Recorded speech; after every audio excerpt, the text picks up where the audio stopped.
This is my review of the last Saiyuki Chapter 4, Friends.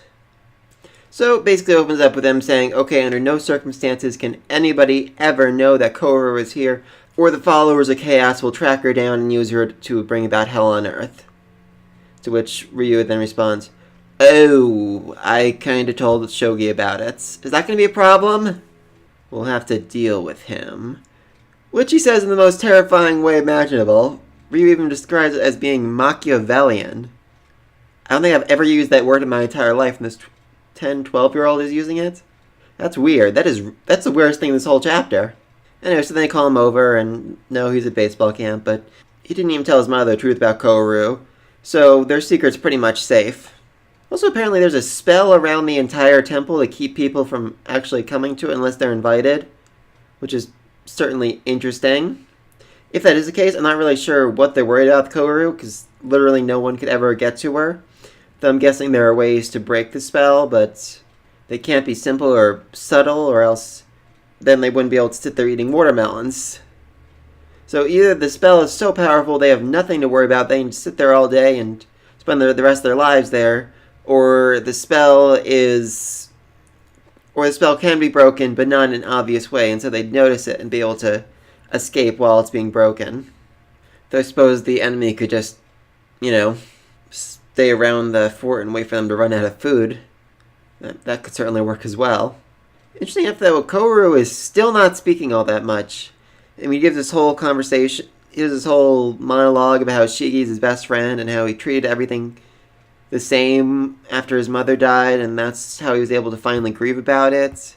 And Koharu just kind of nods and gives him weird expressions that he can completely read now.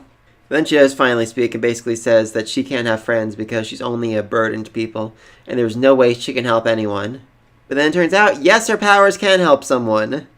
Because when Shigi shows up, his mailbox is literally breaking at the seams and about to rip open and create some horrific monster that will kill them all.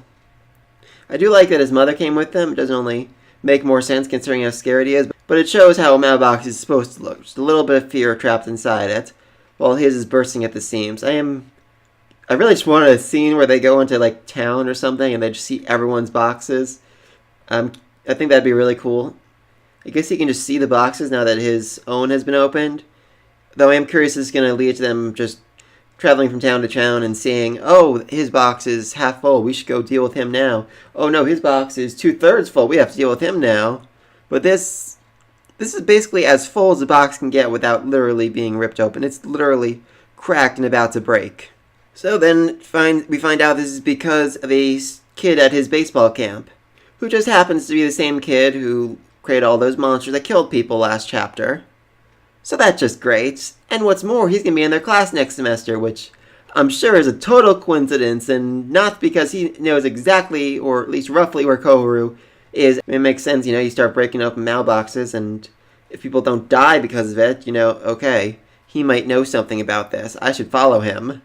Anyway, he basically did this by just telling a scary story and then starting to do things that were impossible, making them think that monsters were real. Ryu's father then basically says, Shigi, don't worry about it, because there's no such thing as monsters. And then go back and say, okay, he's about to be killed. Koharu, you need to fix this, which... a lot of questions about that. I mean, she can turn the monsters real, so...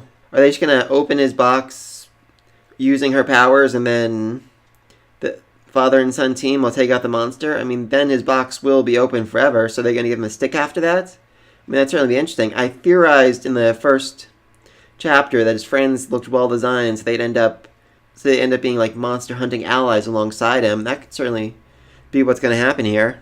They all get pieces of the stick, and they're all able to see monsters. They end up being his eyes and ears throughout the whole town, saying, oh yeah, that kid opened up that guy's mailbox. Oh, that kid opened up that guy's mailbox. Oh, that guy's about to burst open.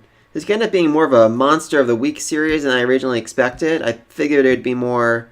them on the run, them constant dangers, them keep moving forward, but if this kid does end up transferring into their class this semester and just starts opening up monsters around town, and him and his friends are going to be eyes and ears looking out for them, trying to stop him, trying to keep him from finding out where Koharu really is, what might happen is we get more of a Monster of the Week series, where he basically just him and his friends, who all of their eyes truly opened, go around town keeping an eye on this transfer student who's awakening other people's mailboxes and trying to stop their monsters without being seen by him, so that he doesn't find out that where Kouru is.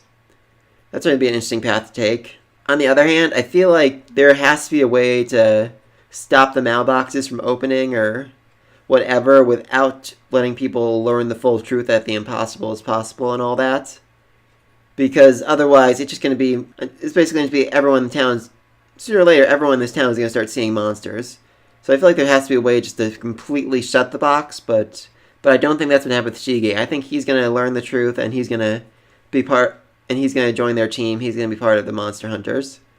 And I really hope that's what happens next, because that'd be really freaking awesome. Alright, and that is my review of Last Saiyuki 4. Let me know what you thought in the comments section down below, and until next week, peace!